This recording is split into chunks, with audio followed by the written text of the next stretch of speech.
તો તમારા હિસાબે વાસ્તુશાસ્ત્રનું જીવનમાં શું મહત્વ છે એના વિશે કંઈક કહો. માણસો ખૂબ મહેનત કરતા હોય છે, ઘણીવાર સ્ત્રીઓ પણ ખૂબ મહેનત કરતી હોય છે, પણ સમહાવ ક્યાંક ને ક્યાંક તમારા ઘરમાં કંઈક વસ્તુ અનઇવન હોય કે તેની ખોટી જગ્યા પર હોય.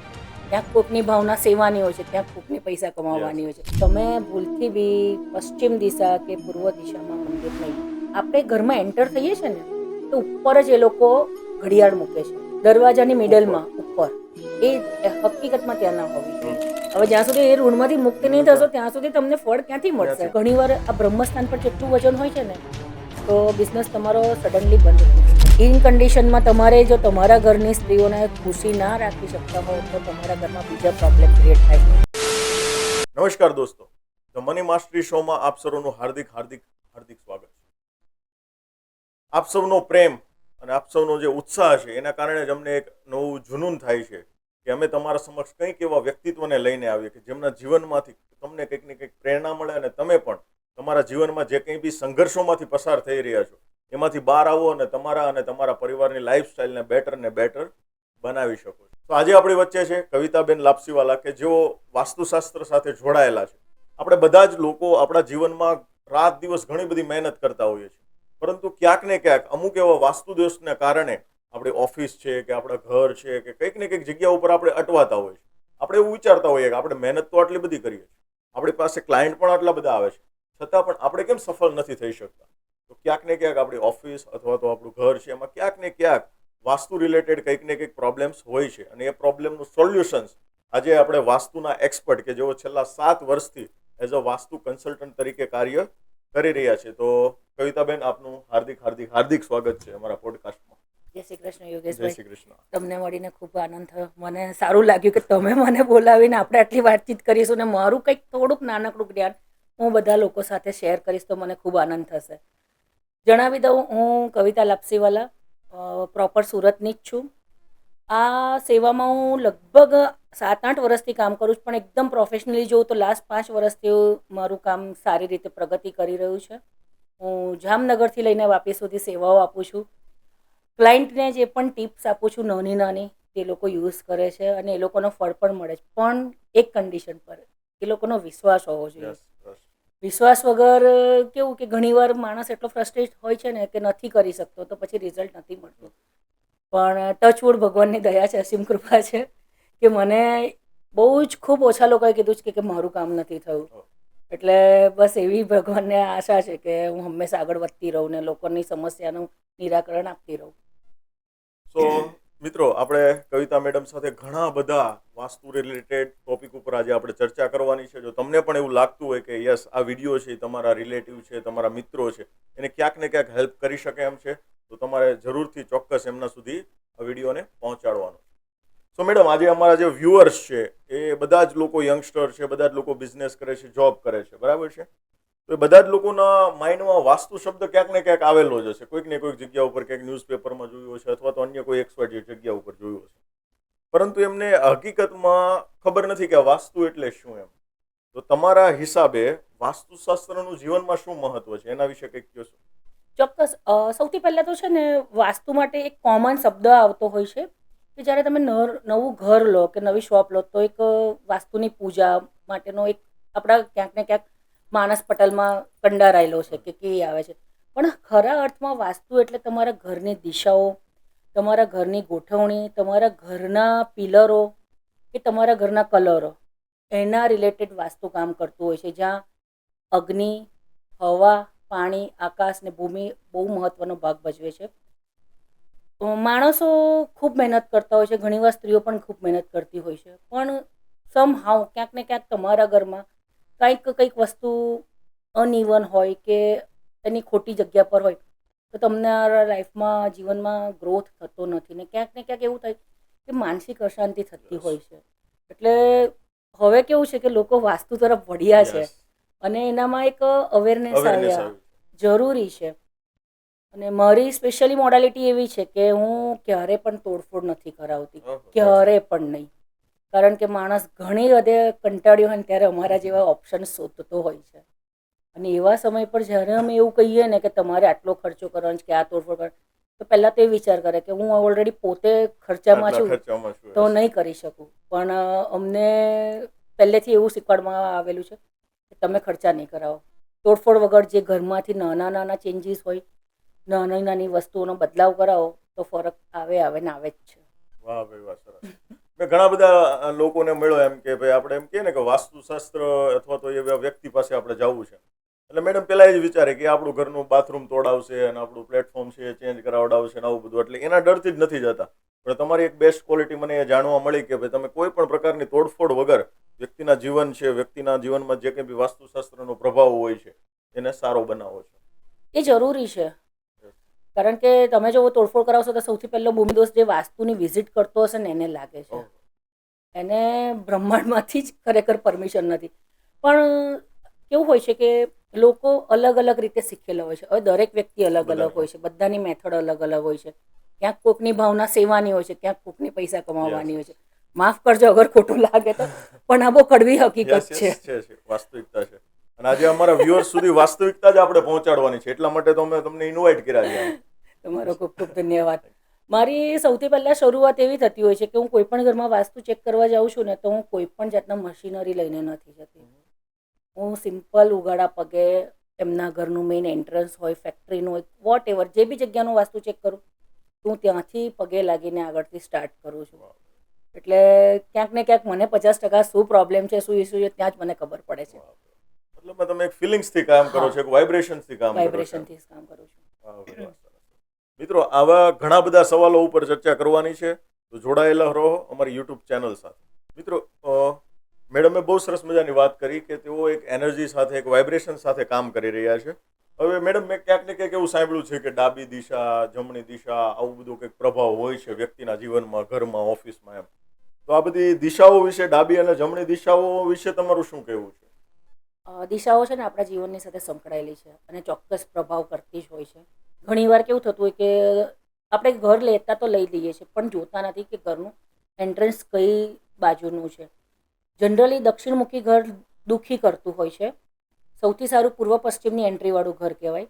એટલે દક્ષિણમુખી ઘર લઈ લે છે પણ આઈડિયા નથી આવતો. હવે જેવા તમે એ ઘરમાં રહેવા જાઓ ને એટલે તમારે શરૂમાં તમને શું થશે કે અનઇઝીનેસ લાગશે, સારું નહીં લાગશે, બેચેની લાગશે. અને જેમ જેમ તમે ઘરમાં રહેશો ને તો કકડાટ વધતો જશે, ફાઇનાન્શિયલી ગ્રોથ નહીં થાય. તમારી પાસે નો ડાઉટ સારો બિઝનેસ હશે પણ તમારી ઘરમાં પૈસા આવતા પહેલાં એનો રસ્તો કરીને આવશે. એટલે દક્ષિણમુખી ઘર હોય ત્યારે તકલીફ પડે છે. એટલે દિશાઓ આપણા જીવનમાં ચોક્કસથી અસર કરે જ છે. મતલબમાં તમારા ઘર સુધી પૂરી સેલરી ન પહોંચે એની પહેલા તો વેચાઈ ગયું થાય, અચૂક થાય. મેડમ, તમે ડાબી અને જમણી દિશાઓ વિશે તો બહુ સરસ રીતે વાત કરી, પણ તું હવે આપણે ધીરે ધીરે ઘરમાં પ્રવેશીએ એમ, બરાબર છે?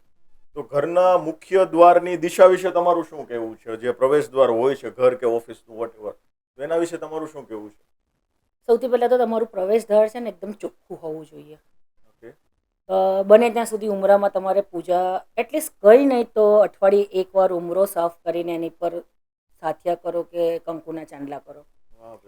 એ પણ ના થાય તો ગંગાજળથી એને સ્વચ્છ કરો. જો તમારો ઉમરો જેટલો સારો હશે ને તો તમારા ઘરમાં લક્ષ્મીને આવતા કોઈ જ નહીં રોકી શકે. જેવા તમે ઘરમાં પ્રવેશ કરશો એટલે તમને પોઝિટિવ વાઇબ્સનો અહેસાસ થશે કે નહીં આ ઘરમાં છે. મેઇન દોષ છે ને ઉમરામાં આપણો હોય છે ને 80% લોકોને ખબર જ નથી હોતી કે ઉમરામાં દોષ હોય છે. આપણે ખાલી અમારે કાઠિયાવાડીમાં એમ કે ઉમરામાં બેસાય નહીં, ખાલી એટલી ખબર હોય કે ઉમરામાં બેસવાનું ન હોય. ના, ઉમરામાં ના બેસાય. ઉમરા તરફ પીઠ કરીને પણ ક્યારેય નહીં બેસવાનું. એ બહુ ખરાબ વસ્તુ કહેવાય. ઘરમાં કંઈક મોટો અકસ્માત થવાની સંભાવના રહે. એટલે સંધ્યાકાળે ખાસ કરીને ઉમરા તરફ પીઠ કરીને નહીં બેસો કે પગ લાંબા કરીને નહીં બેસો. ઘણા લોકોને આદત હોય છે કે સંધ્યાકાળે કેવું કે આમ આરામથી ઉમરા સાઈડ જ પગ લાંબા કરીને બેસતા હોય છે. એવું ના હોવું જોઈએ. એટલે ખાસ તમે ઘરમાં જેવા એન્ટર થાવ એટલે તમારો ઉમરો બહુ ચોખ્ખો ને કહેવાય ને કે આપણને લાગવું જોઈએ કે આપણે મંદિરમાં પ્રવેશી રહ્યા. કારણ કે ઘર એક મંદિરની ભાવના જ છે. તો તમે જેટલું પોઝિટિવ એને રાખશો એટલું તમારા ઘરમાં ઓટોમેટિકલી ચેન્જ આવશે ને આવશે જ. મેં લગભગ 10-15% ઘર એવા જોયા છે કે રોજ સવારે ત્યાં ઘરમાં આગળ રંગોળી પૂરે છે. બહુ 10% લોકો, બાકી કોઈ નથી કરતું. ના, દક્ષિણમાં જે લોકો રહેતા હોય છે ને એ લોકો ડેઈલી રંગોળીઓ કરતા હોય છે. તમે રંગોળી કરો એટલે ભગવાનને તમારા ઘરમાં આવવાની ઈચ્છા થાય. આ બહુ મહત્વપૂર્ણ એક વાત છે કે જેના ઘરમાં બી ડેલી રંગોળી થતી હોય ને એ ઘરમાં બહુ સરસ તમને પેલું કેવું કે સારી પવિત્રતા જોવા મળે. એટલે રંગોળી પણ કરવી જોઈએ. પણ આપણે તો કેવું કે તહેવારો દિવાળીના દિવસોમાં જ 3 કરીએ દિવસ કરે એમાં એકાદ દિવસનો કાપ મૂકી દે કે આજ નથી કરવી કાલ કરશું. ના કરવી જોઈએ. પણ હવે આપણે ત્યાં તો હવે કેવું છે કે ઘણીવાર ઘર જગ્યાનો અભાવ, પૈસાનો અભાવથી ઘર નાના હોય છે, ડેલી શક્ય નથી. પણ હું સનાતન ધર્મમાં માનું છું અને સનાતન ધર્મવાળા માટે ખાસ કહીશ કે અવશ્ય પૂનમના દિવસે રંગોળી કે સાથીઓ કરો ને કરો જ તમારા પૂનમના દિવસે. જોયું ને મિત્રો, આ ફાયદો થાય છે. મેડમને અમારા પોડકાસ્ટમાં બોલાવ્યા ને કેટલા લોકોને ખબર હતી ચાલો કે ભાઈ પૂનમના દિવસે આપણે ઘરમાં રંગોળી પૂરવી જોઈએ કે સાથીઓ કરવો જોઈએ.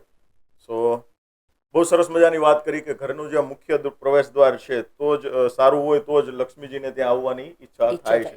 પછી આપણે વિચારતા હોય કે આપણું ઘર છે એ કેમ સંઘર્ષમાં જ છે, એમ બધા રાત દિવસ મહેનત કરે છે પણ સફળતા કેમ કોઈને મળતી નથી એમ. પણ ક્યાંક ને ક્યાંક આવા પ્રોબ્લેમ્સ જે આપણને જાણે કે અજાણે ફેલ કરતા હોય. નાની વાત છે, બહુ નાની વાત છે, પણ આપણે એને ફોલો નથી કરતા. અને એનું રિઝલ્ટ બહુ મોટું હોય. ઘણી બધી વખત આપણે જોતા હોય કે વાત નાની હોય પણ એનું રિઝલ્ટ બહુ મોટું હોય છે.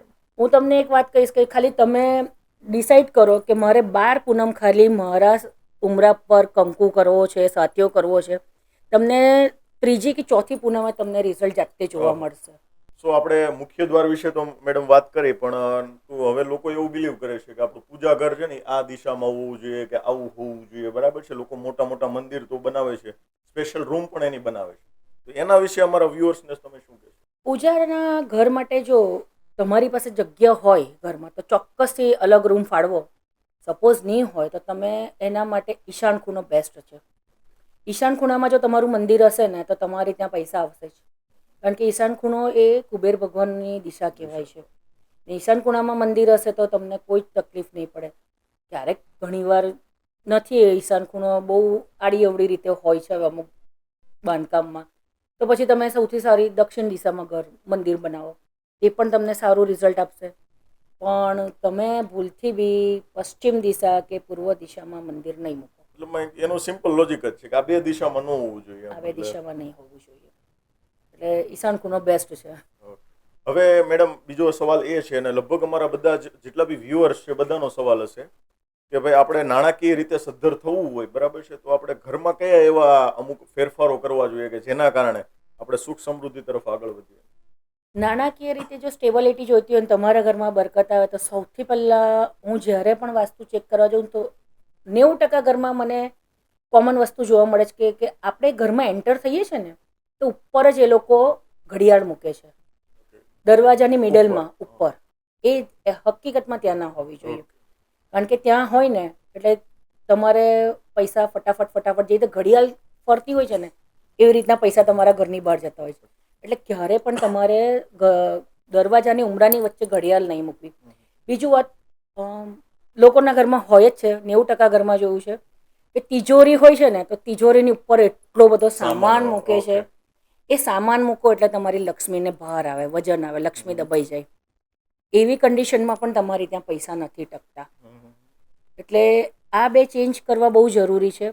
ત્રીજો રસ્તો છે કે બને ત્યાં સુધી સંધ્યાકાળે અચૂક કપૂરનો ધૂપ કરવો, એ પણ માટીના કોડિયામાં કરો. તમે જેટલો કપૂરનો ધૂપ માટીના કોડિયામાં કરશો, તમારા ઘરમાંથી જે આખા દિવસ દરમિયાન કોઈ પણ વ્યક્તિ થ્રુ નેગેટિવિટી આવી હશે, કોઈ પણ વ્યક્તિ તમારા ઘરમાં ખરાબ વિચાર લઈને આવ્યા હશે, એ આ કપૂરના ધૂપથી અવશ્ય દૂર થઈ જશે. એટલે આ 3 વસ્તુ ખરેખર બહુ મોટો ફેરફાર લાવે છે. હું જ્યારે પણ કોઈ પણ વસ્તુ ચેક કરવા જાઉં છું ને એટલે પહેલાં આ 3 વસ્તુ ચેક કરી લઉં છું ને એમને કહું છું તમે હટાવી લો. 4th વસ્તુ કે આપણાને છે ને આપણા પૂર્વજોથી બહુ પ્રેમ હોય છે, એટલો બધો પ્રેમ હોય છે ને કે કદાચ આપણા બા દાદા કાકા લોકો મરી ગયા હોય ને તો આપણે એમના ફોટાની લાઈન કરતા હોઈએ છીએ. ફોટાની લાઈન કોઈ દિવસ ઘરમાં ના હોવી જોઈએ. કારણ કે તમે લાઈન કરો એટલે બીજાને ઇન્વિટેશન આપ્યું કે તમારા બી લાઈન થાય. 5મી વસ્તુ એવી છે કે પૂર્વજોના ફોટા આપણે મંદિરમાં મૂકતા હોઈએ છીએ કે હોય આપણાને પ્રેમ હોય પણ ક્યારેય ભગવાનની સાથે પૂર્વજોના દિલમાં રાખો. એટલે પૂર્વજોના ફોટા પણ આપણે મંદિરમાં નહીં મૂકવાના. આટલી વસ્તુ કરશે ને તો અચૂક તમને ફેરફાર થશે નહીં મૂકવાના કે ભાઈ એક ફોટો આ બાજુ એક ફોટો આ બાજુ એક ફોટો તમે મૂકો પણ લાઈનમાં એક સ્ટ્રેટ લાઈનમાં નહીં હોવા જોઈએ, થોડુંક ઉપર નીચે હશે તો ચાલશે. અને બને ત્યાં સુધી આપણા પૂર્વજો હકીકતમાં આપણી સાથે હોય છે, હોય જ છે. પણ પૂર્વજોને છે ને બીજા લોકો ના જોવા જોઈએ, આપણે ખુદ જ જોવા જોઈએ. એટલે એવી જગ્યા પર મૂકો કે આપણા ઘરના જ વ્યક્તિઓ જોઈએ. ઓહો. હોલમાં ક્યારેય પૂર્વજોના ફોટા નહીં લગાવો. મતલબમાં અમારા જે વ્યુઅર્સ છે ને એમાંથી લગભગ 98% લોકોના હોલમાં જ હશે. હોલમાં ચેક જ કરો, હશે. તમે આ વિડીયો જોવો છો ને ચેક કરો. હોલમાં જ હશે. બધા જોતા હશે હો અત્યારે આમ ઉપર. હોલમાં નહીં હોવા જોઈએ. આપણી જ નજર પડવી જોઈએ ને આપણા ઘરના જ વ્યક્તિઓ જોવા જોઈએ, તો એમના બ્લેસિંગ આપણાને જ મળે. એટલે આટલો સુધારો કરશે તો ઘણો ઘણો ફરક મળશે. મેડમ સુધી પહોંચવા માટે કદાચ ફી દેવી પડતી હશે, પણ અત્યારે તમને ફ્રીમાં મળી રહ્યું છે. જે એટલો લાવો લેવો એટલો લઈ શકો છો તમે. સાથે એક વસ્તુ પણ કહું કે હંમેશા ક્યારેય પણ એવું નથી કે મારી તમે કોઈ બી રેમેડી યુઝ કરો અને હું તો એવી જ આશા કરું સફળતા, પણ કોઈની પણ તમે રીલ જુઓ, વિડીયો જો રેમેડી કરો તો એની સાથેનું તમારું કર્મ બાંધો નહીં. તમે કોઈ પણ રેમેડી યુઝ કરો છો ને તો ક્યાંક ને ક્યાંક નાનું એવું દાન કરો. લાઈક છે ગાયને ઘાસ ખવડાવો કે અનાથ બાળકોને જમાડી દો, કંઈક ને કંઈક કરો તો તમારું કર્મ બંધાશે નહીં, તમને રેમેડી ચોક્કસથી ફળ આપશે. એટલે ક્યારે પણ કોઈની રેમેડી ફ્રીમાં યુઝ નહીં કરતા, કોઈ બી વિડીયો જોઈને. આજકાલ કેવું થાય છે કે બધા જોઈ લે છે, કરે છે, પણ એની પાછળનું જે મેઇન હેતુ છે ને તે કરતા નથી. એટલે પછી ઘણીવાર કેવું થાય, આ તો થતું નથી, આ તો બકવાસ છે, આવું બધું. એવું બધું ના હોવું જોઈએ. તમે કરો રેમેડી, બધા જ બહુ જ સારી રીતે કહેતા હોય છે, પણ એની સાથે તમારું કર્મ છોડતા જાઓ. મતલબ તમને નો આપે તો કઈ નહીં, પણ જે અબોલ જીવો છે કે કોઈ બીજા અન્ય વ્યક્તિ જરૂરિયાત છે એને કંઈક આપો. કંઈક ને કંઈક તમારે આપવું જોઈએ. આપણે મંદિરોમાં પણ જઈએ છીએ તો ક્યારેક ખાલી હાથે નથી જતા. કંઈક ભગવાન માટે ફૂલ લેતા હોઈએ છીએ, કંઈક પ્રસાદી લઈ જતા હોઈએ. તો જેવી રીતના આ લોકો તમને રેમેડી આપતા હોય છે, તો તેની પાછળ તમે આટલું તમારું કર્મ છોડતા જાઓ.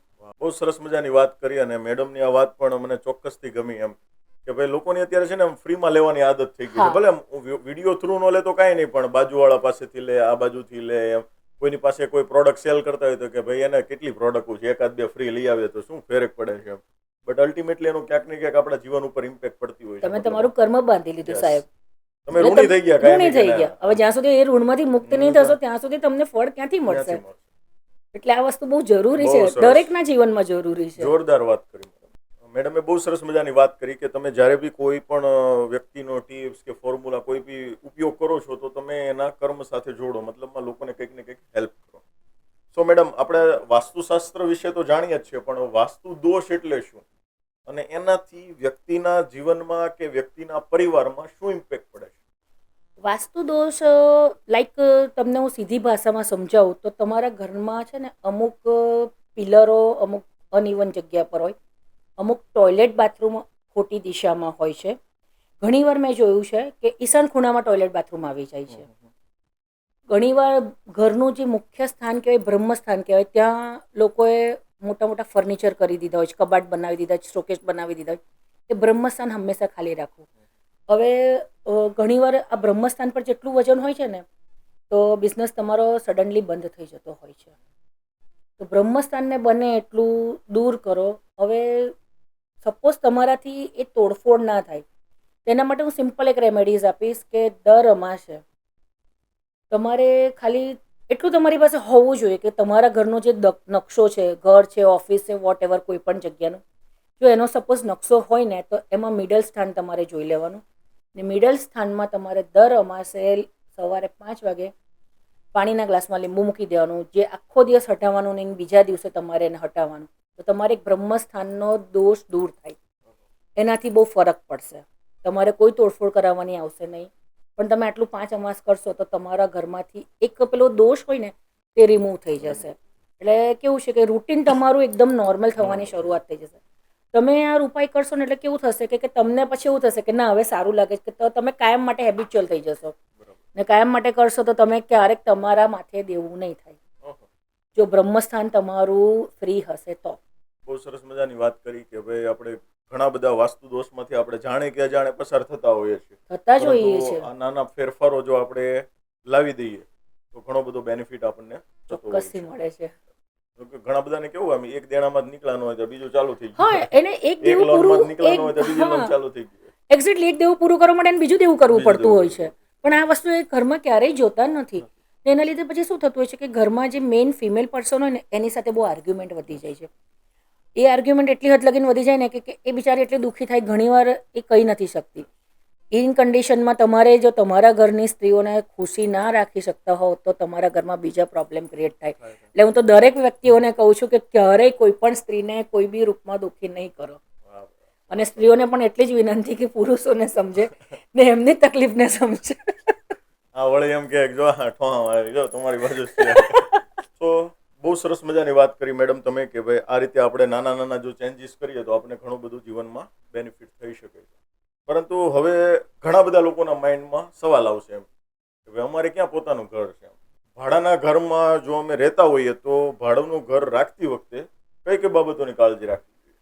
સૌથી પહેલાં તો છે ને સાહેબ, હું તમને એક વસ્તુ કહીશ કે ઘર છે ને પોતાનું હોય કે ભાડાનું હોય, ઘર એ આપણી વસ્તુ કહેવાય. જો તમે ભાડાના ઘરમાં એવું વિચારશો ને કે આ ઘર મારું નથી, તો એ ઘર તમારી સાથે ક્યારેય અટેચ નહીં થાય. એ ભૂમિ તમારી સાથે અટેચ નહીં થાય, એ જગ્યા તમારી સાથે અટેચ નહીં થાય. ક્યાંક ને ક્યાંક ત્યાં પણ લક્ષ્મીનો વાસ રહેલો છે, બધા જ વસ્તુઓનો વાસ રહેલો છે. તે એક કેવું કે કુદરતી તમારી સાથે કનેક્શન નહીં આવે. એટલે સૌથી પહેલાં તો એ મગજમાંથી આપણે ભૂલી જવું જોઈએ કે આ ભાડાનું ઘર છે. એ ઘરમાં રહીને તમે જેટલું તમારા આવનાર ઘર માટે પ્રે કરશો કે આવનાર નવી જગ્યા લેવા માટે પ્રયત્નો કરશો, તો સૌથી પહેલાં તો તમારે એની દિવાલોને અપનાવવી પડશે. એ દિવાલોને, એ ઉમરાને તમારે પ્રાર્થના કરવી પડશે કે અમે તમારી ત્યાં રહીએ છીએ પણ અમને એટલા કેપેબલ બનાવો કે અમે આગળ જઈએ. અને ભાડાનું ઘર હોય તો એના માટે હું એક એવી સરસ રેમેડી આપીશ કે તમારું પોતાનું ઘર જલ્દી થઈ જશે. વાહ ભાઈ વાહ, જોરદાર કામ લાગશે. તમે ખાલી એક જ વસ્તુ કરવાની છે કે દરરોજ જે સંધ્યાગાળે ખાલી એક દીવો કરો ને ગાયના ઘીનો, એમાં એક એલચી મૂકી દેવાની છે અને ભગવાનને એટલી જ પ્રાર્થના કરવાની છે, માતા લક્ષ્મીને અને કુબેરજીને, કે મારું આ પોતાનું ઘર થશે ને ત્યારે હું તમને સત્યનારાયણની કથા વર્ષની 12 કરાવીશ મારા પોતાના ઘરમાં. ખાલી એક જ વાર આટલું નાનો ઉપાય કરવાનો છે. તમે આટલું કરશો એટલે તમારા પોતાના ઘરના યોગ થવાના શરૂ થઈ જશે. બીજી વસ્તુ છે કે તમે તમારા ઘરમાં કોઈ પણ કમાઈને જે બી વ્યક્તિ આવતો હોય તો જે દિવસે જેટલા બી પૈસા આવ્યા હોય, લાઈક નોકરિયાત વર્ક છે એટલે પગાર આવવાનો છે, મહિને એક ઇન્કમ આવવાની છે, વધારે ને 11 રૂપિયા સાઈડમાં કાઢો, 12 મહિના ભેગા કરો, એ 11 રૂપિયાનું તમે ગાયને ઘાસ ખવડાવી દો. બીજી વસ્તુ કે તમારા જો ડેલી ઇન્કમ હોય તો ડેલી ઇન્કમમાંથી બી હું વધારે નથી કહેતી 1 રૂપિયો સાઈડમાં કાઢો. તમે જેટલા પૈસા જેટલા સાઈડમાં કાઢશો ને એટલા જ પૈસા તમને તમારા નવા ઘરમાં 100 ગણા થઈને તમારું નવું ઘર લેવામાં મદદરૂપ થશે. એટલે આ ઇલાયચીનો ઉપાય પણ બહુ જ પાવરફુલ છે, પણ શ્રદ્ધાથી કરવાનો કે મને મારા પોતાના ઘરમાં જવું છે તો મારે આટલી વસ્તુ કરવી છે. અચૂક મારા તો બહુ બધા ક્લાયન્ટ છે, મને ઘણીવાર ફોન કરીને કે બેન અમે આ કર્યું હતું ને અમારું ઘર થઈ ગયું. પણ હા, તમે ભાડાના ઘરમાં પોતાને અપનાવો. દિવાલોને કહો કે મારી પોતાની દિવાલો થાય, મારા દરવાજાને કહો કે મારો પોતાનો દરવાજો થાય. ઘણા લોકોના માઇન્ડસેટ કેવાય ભાડાનું હોય એટલે એ રીતે યુઝ કરતા હોય, તૂટી જાય તો એમનેમ જ હોય ને ગમે તે રીતે યુઝ કરતા હોય. પણ તમે રહો છો ને એ ઘરમાં, તમને આજે કોકે એનું ઘર આપ્યું તો કેટલી એને પણ એ ઘર લેતા કંઈક તકલીફ આવી હશે. એવું નહીં હશે કે એની પાસે આવી જ ગયું હશે, બધા પૈસાવાળા નથી હોતા. એટલે ભાડાના ઘરને પણ અપનાવો. તમે જેટલું ભાડાના ઘરને અપનાવશો તમારું પોતાના ઘર થવાના ચાન્સીસ વધશે ને વધશે. મારો વિશ્વાસ છે. મિત્રો, જો તમે પણ આવી કોઈને કોઈ સમસ્યાથી મૂંઝાતા હો તો નીચે ડિસ્ક્રિપ્શનમાં મેડમનો કોન્ટેક્ટ ડિટેલ અને એમના નંબર્સ આપેલા છે. ચોક્કસથી તમે એમની મુલાકાત લઈ શકો છો. કેમ કે આ પોડકાસ્ટમાં તો અમે 1 કલાકમાં તમને બધું નથી આપી શકતા, પણ અમે ટ્રાય કરીએ છીએ કે તમને મેક્સિમમ આપી શકીએ. બટ જો તમને કોઈ આવો પર્સનલ પ્રોબ્લેમ હોય, બિઝનેસ રિલેટેડ હોય કે ઘરની કોઈ પણ સમસ્યાઓ હોય અને તમે જો ઈચ્છતા હો કે યસ મેડમ છે, એમની ઉપર તમને શ્રદ્ધા હોય, વિશ્વાસ હોય, તો એ ચોક્કસથી તમારું કામ કરી શકે છે, તમને ઘણી બધી ટિપ્સ આપી શકે છે. નીચે આપેલા નંબર પર એમનો સંપર્ક તમે કરી શકો છો. તો અત્યારે આપણે થઈ ભાડાના મકાનની વાત. હવે ઘણા બધા લોકોનો બીજો એક ક્વેશ્ચન હોય છે કે ભાઈ અમારે તો હાવ નાની એવી ટૂંકી એવી જગ્યા છે, તો એમાં વાસ્તુશાસ્ત્રને કઈ રીતે મેનેજ કરવું? કેમ કે જગ્યા ઓછી હોય, વસ્તુ વધારે હોય, એટલે એમાં ક્યાં બ્રહ્મસ્થાન ગોતવું, ક્યાં ઈશાન ખૂણો મેનેજ કરવો, આ બધું. તો એને તમે શું ટિપ્સ આપશો? જો સૌથી નાનું ઘર હોય ને, ઘર નાનું હોય કે મોટું, પોતાનું હોવું જરૂરી છે, પોતાનું માનવું જરૂરી છે. એક સૌથી મોટો તમે પોઝિટિવ વાઇબ્સ ડેલી તમે નાખી દીધી એટલે ઓટોમેટિકલી તમારું ઘર મોટું થવાની શક્યતાઓ શરૂ થઈ ગઈ ત્યાંથી.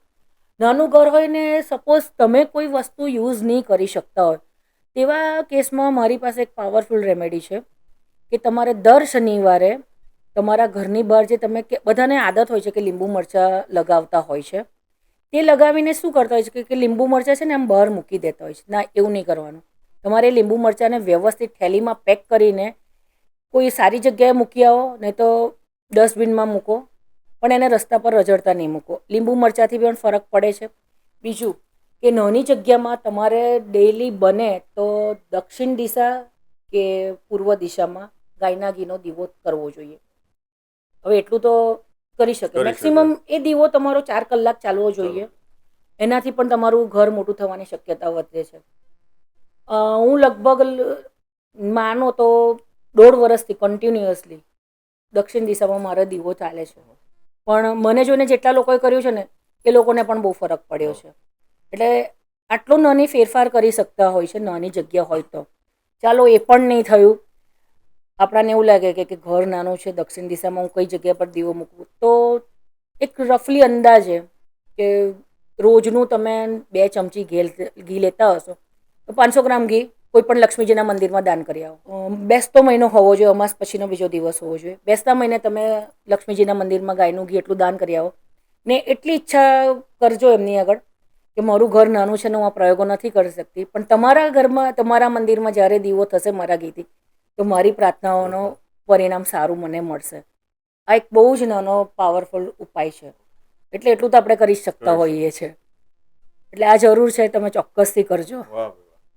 બહુ સરસ મજાની વાત કરી મેડમ કે આપણું ઘર નાનું હોય તો પણ તમે એમાંથી કંઈક ને કંઈક આપણે ગાયના ઘીનો દીવો આ દિશામાં કે જે મેડમે ગાઈડન્સ આપ્યું એ પ્રમાણે કરો તો ચોક્કસથી તમને બેનિફિટ થાય છે.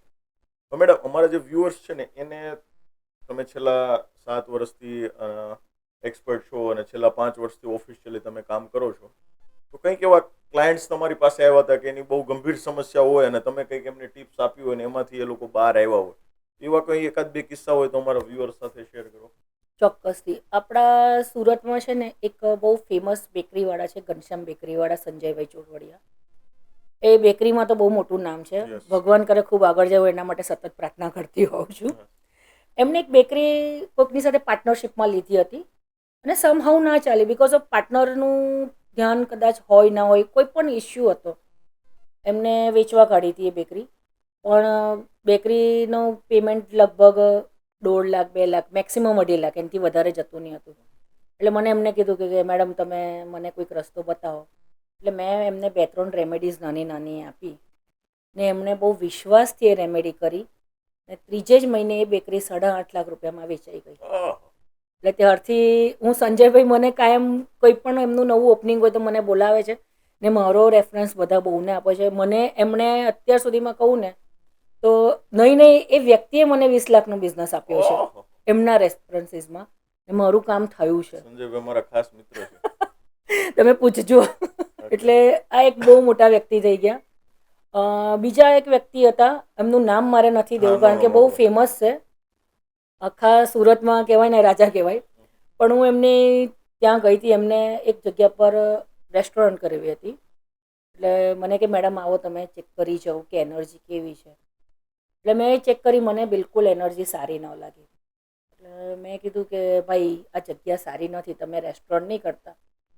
એમને એટલો વિશ્વાસ હતો કે મેં જે કીધું છે સાચું કીધું છે ને એમને જમીન વેચી દીધી. અને એ જમીન જેમણે લીધી ને એમને રેસ્ટોરન્ટ લેવા માટે બનાવવા માટે જેવું શરૂઆત કરે, એફર્ટ્સ લીધા, તો એમનું બહુ જ ખરાબ એક્સિડન્ટ થયું. પણ બાય ભગવાનની દયાથી કે બિચારા બચી ગયા છે, એટલે પછી એમને બી રેસ્ટોરન્ટનો વિચાર માંડી વાળે.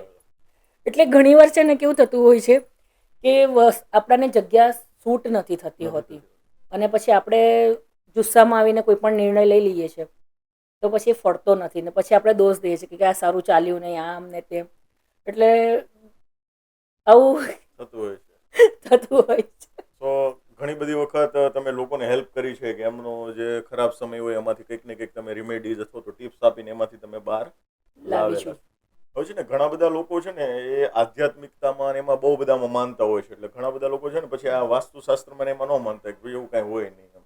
તો વાસ્તુશાસ્ત્રનો ધાર્મિક સાથે શું સંબંધ છે, એના વિશે શું? વાસ્તુશાસ્ત્ર હકીકતમાં ધાર્મિકતા સાથે જોડાયેલી છે. એ આધ્યાત્મિકતા કેવી હશે કે અમુક સંપ્રદાયોમાં હોય છે કે આપણે આમની પૂજા ના કરવી જોઈએ. માફ કરજો કદાચ મારી વાત ખોટી લાગે તો, પણ આ કડવી વાસ્તવિકતા છે. વાસ્તુ ને ધાર્મિકતા બે સાથે એકબીજાના પૂરક છે. હવે જો તમે તમારા ઘરના મંદિરના ભગવાનના ફોટા કોઈ આડી તેડી જગ્યાએ મૂકી દેશો તે વાસ્તુના તમને ઇફેક્ટ કરશે. ઘણી વાર શું થતા કે કશે આપણે ફરવા ગયા હોય ને તો નવી જગ્યાના નવા ભગવાન લઈ લીધા, એટલે મંદિર નાનું પડે ને, મંદિરમાં ઘણા બધા ભગવાન ઘણા બધા ભગવાન હોય એટલે મંદિર નાનું પડે ને એવું થાય કે અમને સાઈડમાં મૂકી દે. પછી આપણે એમને છે ને ક્યાંક માળિયા પર મૂકી દેતા હોઈએ છે કે ક્યાંક કબાટમાં મૂકી દેતા હોય. હવે કબાટ દિવસમાં આપણે કેટલી વાર ખોલ બંધ કરતા હોઈએ છીએ. ઘણી વાર તો લોકો શું થાય કે વોશરૂમ જઈને આને તરત કબાટ ખોલતા હોય છે. તે કન્ડિશનમાં બી તમને બહુ મોટો વાસ્તુ દોષ લાગે. એટલે એ બધી નાની નાની વસ્તુ પછી મિક્સ થઈ થઈને મોટું રૂપ આપી દેતા હોય છે.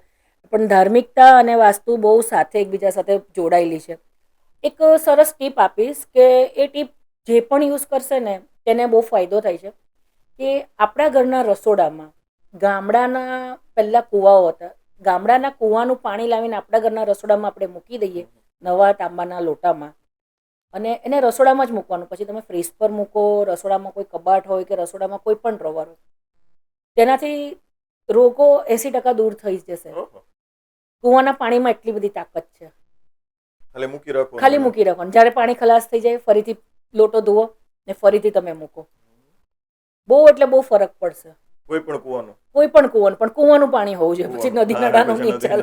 ઘણા એમ કહે છે કે કૂવાનું પાણી નદીનું શું ફેર? ના, કૂવાનું એટલે કૂવાનું જ જોઈએ. કૂવાનું પાણી ડાયરેક્ટ તમારે કોઈ પણ જાતના મિક્સિંગ વગર જમીનમાંથી આવેલું હોય છે. એટલે એકદમ સાત્વિક ને પવિત્ર હોય છે. કારણ કે ગમે તે જમીન આપણી બહુ પવિત્ર હોય છે. ભૂમિનું બહુ મહત્વ હોય છે આપણા જીવનમાં. એટલે આ ટીપ તમે અચૂક ઉપાયમાં લેજો, તમે એને ફોલો કરજો, ઘણો ફરક પડશે. એટલે તમારો સવાલનો જવાબ મેં આ રીતે આપી દીધો કે વાસ્તુ અને ધાર્મિકતા બંને એકબીજા સાથે જોડાયેલી છે જ છે. માનવું જ જોઈએ. જો આગળ સુખી રહેવું હોય, આપણી આવનાર પેઢી સુખી રહે, તો થોડુંક વાસ્તુ તો બિલીવ કરવું જોઈએ. હું નથી કહેતી કે તમે ટોટલી વાસ્તુને માનતા થઈ જાઓ ને ટોટલી તમારી લાઈફસ્ટાઈલ ચેન્જ કરી નાખો. નહીં, થોડુંક હોવું જોઈએ, થોડીક એ બિલીફ સિસ્ટમ હોવી જોઈએ. તો બહુ સરસ મજાની વાત કરી મેડમે કે ભાઈ આપણે કૂવાનું પાણી છે તાંબાના લોટામાં મૂકી દઈએ તો ઘણો બધો આપણને બેનિફિટ થઈ શકે. હવે ધ્યાન અને વિશ્વાસ, આની સાથે વાસ્તુશાસ્ત્રનો શું સંબંધ છે? ધ્યાનનું બીજું નામ છે મેડિટેશન. તમે મેડિટેશન કોઈ પણ જગ્યા પર કરો, તમને ખબર હશે કે મેડિટેશન હું કરીશ તો મને ફરક થશે, તો જ તમે મેડિટેશન કરવાના છો. વાસ્તુની સાથે સંકળાયેલું એટલા માટે છે કે તમે મેડિટેશન કોઈ પણ જગ્યાએ કરશો ને તો સૌથી પહેલાં તમે નીચે બેસીને કરશો, કા ખુલ્લી જગ્યામાં કરશો, કા દરિયા કિનારે કરશો, કોઈ બી જગ્યાએ કરશો.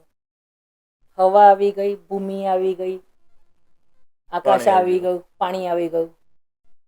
આ બધી વસ્તુ વાસ્તુની સાથે જ સંકળાયેલી છે ને આનાથી જ વાસ્તુ બનેલું છે. તો ધ્યાન અને વાસ્તુ એ બંને પણ એકબીજાના પૂરક કહેવાય. તમે જો ટોયલેટમાં ધ્યાન કરશો ને તો તમને મજા નહીં આવશે, તમને ઈચ્છા જ નહીં થશે ત્યાં વાસ્તુ આવ્યું. પણ તમે ખુલ્લી જગ્યા પર કરશો, મંદિરમાં તમે ધ્યાન કરશો તો ત્યાં વાસ્તુ આવ્યું. પોઝિટિવ વાઇબ્સ છે, પોઝિટિવ ઓરા છે. જગ્યા બહુ ઘણી વાર કહે છે ને કે જગ્યા બહુ મહત્વનું રૂપ આપણા જીવનમાં ભજવતું હોય છે. એટલે ધ્યાનને વાસ્તુને પણ એકબીજા સાથે કહીએ ને કે સંકળાયેલું છે. અને હું તો કહું કે આપણી જે હવે આવનાર પેઢી છે ને એને કહીને તો અઠવાડિયામાં એકવાર તો 10 મિનિટ ધ્યાન કરો, પોતાના માટે કરો. પોતે ધ્યાનમાં બેસો ને તો તમને શાંતિથી તમારી જ પ્રોબ્લેમનું સોલ્યુશન મળી જશે. કારણ કે આપણું જીવન છે ને હવે બહુ એટલે હાર્ડ એન્ડ ફાસ્ટ થઈ ગયું. આપણને ઘણી વાર સામે ખબર હોય કે આ રસ્તો છે મારી તકલીફમાં, પણ આપણે જોઈ જ નથી શકતા, વિચારી જ નથી શકતા. એટલી ભાગદોડવાળી આપણી લાઈફ થઈ ગઈ. તમે તમારા માટે 10 મિનિટ ધ્યાનમાં આપશો તો તમને તમારી પ્રોબ્લેમનું સોલ્યુશન મળી જશે.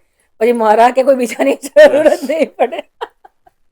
મેં એક સરસ મજાનું પુસ્તક વાંચ્યું હતું એમ કે ભાઈ પ્રોબ્લેમ છે ને એનું સોલ્યુશન આપણે બહાર શોધતા હોય છે, પણ હકીકતમાં આપણી અંદર જ આપણી પાસે જ હોય છે, આપણી આજુબાજુમાં જ હોય છે. મેડમ હવે છે ને આ જે સવાલ છે ને મારો સવાલ તો છે જ, પણ આવી રીતે ઘણા બધા વ્યુઅર્સનો છે. બધાની ઘરે લગભગ નાના નાના બાળકો હોય છે, 3 વર્ષનું, 2 વર્ષનું, 5 વર્ષનું, આમ બરાબર.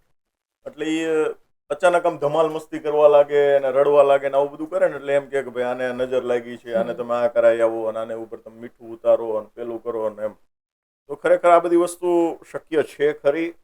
આપણે એમ કહીએ કે ભાઈ આને આના ઉપર જાદુ કરી દીધો છે, આવું કરી દીધું છે, આવું કંઈક ઘણા બધા કેવું જમાડતા હોય ને છોકરાને કોઈ આવું ન જોઈએ એમ કે ટોકાઈ જાય એમ, ખાતો બંધ થઈ જાય એમ.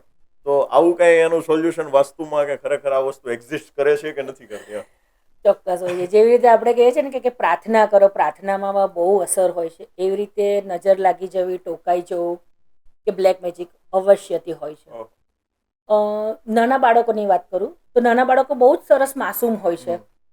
હવે ઘણીવાર શું થતું હોય છે કે આવનાર વ્યક્તિ છે ને એ નાના બાળકને જુએ ને તો એને એના નજર લાગી ગઈ એમ મનમાં કે. એક કેવી ઈર્ષ્યા આવે ખબર છે? આવું મારા ઘરમાં બાળક હોત તો, મારી ત્યાં તો આવું કરતા જ નથી, અમારા ઘરના છોકરાઓ તો સાવ વિચિત્ર છે. એટલે એ લોકોના માઇન્ડમાં જે નેગેટિવ વાઇબ્સ હોય ને એ તરત એ છોકરાને અસર કરે. બીકોઝ ઓફ બાળક બહુ પ્યોર સોલ હોય છે, પ્યોર આત્મા હોય છે, એનામાં ખરું ખોટાની હજુ સમજ જ નથી હોતી, એટલે તરત એને નકારાત્મક અસર કરતી હોય છે. એ કન્ડિશનમાં એ લોકોને નજર લાગી જતી હોય છે. ઘણીવાર આપણે ક્યાંક ને ક્યાંક આપણો બિઝનેસ સારો ચાલતો હોય ને આપણે ઘર ઓફિસ બધું સારું કરતા હોય, સારો પહેરવેશ, સારું હરતા પડતા, તો બધા લોકો આપણા જેવું નથી કરી શકતા. ક્યારેક આપણા ઘરે કોઈક બેસવા આવે, કોઈ મહેમાન આવે, કોઈ રિલેટિવ આવે, તો ક્યાંક ને ક્યાંક એ લોકોને પણ છે ને એક જાતની આપણાથી બળતરા થાય જ કે શું હતો આ વ્યક્તિને આજે ક્યાં આવી ગયો ને અમે તો ત્યાંના ત્યાં જ છે, અમે આટલી મહેનત કરે છે. એ કેસમાં પણ તમારા ઘરમાં નજર લાગી જાય, કારણ કે એ વ્યક્તિ તમારા ઘરમાં બેઠા, જેટલી વાર બેઠા એટલી વાર તમારા નેગેટિવ ઉર્જા છોડી એ છે. નેગેટિવ વાઇબ્સ જ એને તમારે ત્યાં મૂક્યા. એ ગયા પણ એમની નેગેટિવ વાઇબ્સ તો ત્યાં જ છે. તમને કે મને નથી ખબર કે એ શું વિચારીને ગયા છે. એવી કન્ડિશનમાં પણ ધંધામાં નજર લાગે. સેમ ઓફિસમાં પણ કોઈ મળવા આવતું હોય ત્યારે પણ આ વસ્તુ થાય જ છે. ઘણાના દીકરા દીકરીના લગ્ન ન થતા હોય ને અચાનક સારું શક પણ મળી જાય તો પણ આપણા નિયર ડિયર વાટને બી બહુ બળતરા થાય કે અમારા ત્યાંના રહી ગયા ને આમના નંબર લાગી ગયો. એટલે આ બધી જ કન્ડિશનોમાં નજર લાગે જ છે. નજર ના લાગે ને એના માટે એક બહુ સરસ ઉપાય છે. બહુ ખર્ચો કહેવા જાય તો 5 કે 10 રૂપિયાનો છે. તમારા ઘરમાં ક્યાંક ને ક્યાંક તુલસીનો ક્યારો હશે. તુલસીનો ક્યારો ન હોય તો કિચનમાં બહાર બાલ્કની હશે, ચોકડી હશે, આ બી જગ્યા પર તમે બને ત્યાં સુધી એકી સંખ્યા 1, 3, 5, 7, 11 એટલી સંખ્યામાં કોલસો મૂકી દો. જે દિવસે કોલસો મૂક્યો હોય ને એ દિવસ તમને યાદ હોવો જોઈએ કે લાઈક મેં 5 તારીખે મૂક્યો કે મેં 10 તારીખે મૂક્યો, વોટ એવર જે બી ડેટ હોય, નેક્સ્ટ મંથની એ ડેટમાં એ કોલસો ચેન્જ કરી દો. અને જે કોલસો જે જૂનો છે એને તમે બાળી નાખો અને એની રાખ બ્લો કરી દો, એટલે હવામાં ઉડાવી દો. એટલે તમે છે ને તમારા ઘરનો સૌથી પહેલાં તો બધી જાતનો વાસ્તુ દોષ પણ એક રીતે દૂર કર્યો કે નજર દોષ ને નેગેટિવિટી રિમૂવ કરી. તમે એને કોઈ ખરાબ જગ્યાએ નાખતા નથી, કારણ કે એને બાળીને એની એસ તમે બ્લો કરો છો એટલે તમે એ કુદરતને આપી દીધું. એટલે તમારું ઘર, તમારું બાળક, તમારી ઓફિસ, તમારી જગ્યા બધું પોઝિટિવ થઈ ગયું. આટલું કરશો તો તમારા ઘરમાં નજર લાગવાના ચાન્સીસ પણ 90% ઘટી જશે. પણ પછી કેવું આપણામાં ઉત્સાહ હરખ હોવો જોઈએ કે નહીં મારે કરવાનું છે. પછી સ્ટાર્ટિંગમાં 1-2 મહિના કર્યા અને પછી થાય છે તો પછી પેલું બી જમા થાય જ છે. મારો બીજો સવાલ એ છે, વ્યક્તિના પર્સનાલિટી માટે વાસ્તુશાસ્ત્ર કેટલું ઇમ્પોર્ટન્ટ છે? એમ કે એનો પહેરવેશ છે કે એની કોઈ ડ્રેસિંગ સેન્સ છે, બોડી લેંગ્વેજ છે, આને માટે કોઈ? હા, વાસ્તુશાસ્ત્રના હિસાબે વ્યક્તિના પર્સનાલિટી વધારે તમારો પ્રભાવ બીજા પર પડે એના માટે સૌથી પહેલાં તો તમારે ક્યારેય ફાટેલા કપડાં, ફાટેલા મોજા, ફાટેલું પર્સ નહીં રાખવું. બને ત્યાં સુધી સન્ડે જે બી અર્નિંગ પર્સન હોય, મેલ ફિમેલ વોટ એવર, એને એટલીસ્ટ અડધો દિવસ વ્હાઇટ કપડાં પહેરવા જોઈએ. સન્ડેના તમે કંઈ પણ જમો તો સૌથી પહેલાં કોઈ વ્હાઇટ વસ્તુ ખાઓ, લાઈક દૂધ પૌવા છે, ખીર છે, દહીં ખાઓ. બને ત્યાં સુધી ગુરુવારે પીળા કપડાં પહેરો અથવા પીળી વસ્તુ તમારી સાથે કેરી કરો. શુક્રવારે બને ત્યાં સુધી ગ્રીન કલરનો રૂમાલ કે ગ્રીન કલરની પેન. અત્યારે 2025માં એવું છે કે તમે જે બી બિઝનેસ કરતા હશો કે કોઈ પણ કમાનાર વ્યક્તિ હશે ને એની સાથે ગ્રીન પેન, વ્હાઇટ રૂમાલ, યલો રૂમાલ હશે ને એને બહુ જ બેનિફિટ થશે 2025માં. ફ્રોમ ડે 1 જેકપોટ લાગ્યો અમારા બિઝનેસમેનોને બધાને. ફ્રોમ ડે 1 1 જાન્યુઆરીથી તમે આ વસ્તુ ઇમ્પ્લિમેન્ટ કરો, બહુ ફરક પડશે. કોઈ ઇમ્પોર્ટન્ટ ડીલ પર જવાનું હોય, કોઈ મોટું કામ હોય, કોઈ મોટી જગ્યાએ જવાનું હોય કે આજે મારે આ વ્યક્તિને મળવાનું છે, આ ડીલ ક્રેક કરવાની છે, અવશ્ય યાદ રાખો તે દિવસે કાળું નહીં પહેરો. તમે કાળું પહેરીને જશો એટલે તમારા મનમાં ક્યાંક ને ક્યાંક નેગેટિવ વિચાર આવશે કે આ હા નહીં પાડશે તો. જ્યાં ક્વેશ્ચન માર્ક લાગ્યો ને એટલે ત્યાં પછી ક્વેશ્ચન માર્કની તમારે લાઈન સ્ટાર્ટ થઈ જશે. એટલે હું મારા વ્યુઅર્સને એવું જ કહીશ કે કોઈ સારી જગ્યાએ તમે ડીલ ક્રેક કરવા જતા હો ને તો પ્લીઝ તમે કાળું અવોઇડ કરો. વ્હાઇટ પહેરો, ગ્રે પહેરો, બ્લુ પહેરો, એનાથી બહુ ફરક પડશે. અને ઓલવેઝ હંમેશા બધા જ વ્યક્તિને હું કહું છું, A to Z વ્યક્તિઓને કહું છું કે તમે જ્યારે દિવસમાં પહેલી વાર ઘરની બહાર નીકળો ત્યારે હંમેશા જમણો પગ બહાર નીકાળીને નીકળો. હંમેશા બહાર તમારો જમણો પગ જ હોવો જોઈએ. અને તમારા કુળદેવી, તમારા ભગવાન જેને તમે માનતા હો એને ખાલી એટલું જ કહેવાનું, પગ બહાર જ્યારે મૂકો મારી સાથે રહેજો. તમારા એના પછીનો ચમત્કાર તમારી સાથે જશે અને તમે જ અનુભવશો. બહુ સરસ આ બહુ જ મજાની નાની વસ્તુ છે પણ બહુ એટલે બહુ અસર કરે છે. મારા મેક્સિમમ ક્લાયન્ટ આ વસ્તુ કરતા થઈ ગયા છે. ઘણી વાર તો કેવું થાય કે એમને ભૂલમાંથી ડાબો પગ મૂકી દે તો મને ફોન કરે, મેડમ જલ્દી જલ્દીમાં ડાબો પગ મૂકી દીધો. પછી હું કહું ટેન્શન ના લો, કોઈ બી નાનું બાળક મળે તેને ચોકલેટ કે કંઈ બી ખવડાવી દે છે. કારણ કે એ વિચારો પછી આખો દિવસ એના મનમાં એ જ રહેશે, આજે મેં ડાબો પગ મૂક્યો તો ને તો આ થયું, આજે મેં ડાબો પગ મૂક્યો તો ને આવું થયું. એટલે જમણો પગ અવશ્ય બધાએ મૂકવો જોઈએ. આ એક હેબિટ બધાએ હોવી જ જોઈએ, એનાથી ઘણો ફરક પડે છે. તો આજે અમારા જે પોડકાસ્ટમાં છે ને એને પોઝિટિવ એનર્જી થઈ ગઈ. અહીંયા પણ અમે પોઝિટિવ એનર્જી ફીલ થાય છે. સો કવિતા મેડમ, અમારા જે વ્યુઅર્સ છે એમે તમને સાંભળીને ઘણો બધો આનંદ થયો. અને જેટલા બી વ્યુઅર્સ છે એમને હજુ પણ કહું છું કે આ મેડમ પાસે જે નોલેજ છે ને એ તો આપણે 1 કલાકમાં આટલું જ લઈ શક્યા છીએ, એક ખોબો જ લઈ શક્યા છીએ. ખરેખર તો એમની પાસે એક દરિયો છે. તમારા કામનું જો તમને એમ લાગતું હોય કે ભાઈ મને આ મેડમ છે કંઈક ને કંઈક ટિપ્સ આપી શકે છે તો ડેફિનેટલી નીચે ડિસ્ક્રિપ્શનમાં એમના નંબર, કોન્ટેક્ટ ડિટેલ્સ આપેલી છે. તો ચોક્કસથી તમે એમનો સંપર્ક કરો. અને તમને જો એવું લાગતું હોય કે યસ આ વિડીયો છે ઘણા બધા લોકોને, તમારા મિત્રોને, પરિવારને, સગા સંબંધીઓને જો હેલ્પ કરી શકે છે તો ચોક્કસથી તમે એમના સુધી આ વિડીયોને પહોંચાડો. Madam, thank you very much. તમારો બહુમૂલ્ય સમય અમારા વ્યુઅર્સ માટે, અમારી ચેનલ માટે આપ્યો બદલ તમારો ખૂબ ખૂબ આભાર. આપનો બી ખૂબ ખૂબ આભાર. જય શ્રી કૃષ્ણ. મને ખૂબ સારું લાગ્યું કે હું તમારી સમક્ષ આવી કંઈક નવી નવી વાતો કરીને બીજાને નાના નાના ઉપાય આપ્યા. દર્શકોને એક જ રિક્વેસ્ટ છે કે કરજો અને બહુ વિશ્વાસથી કરજો, તમને ચોક્કસ પરિણામ આપશે ને આપશે જ. Okay, thank you very much.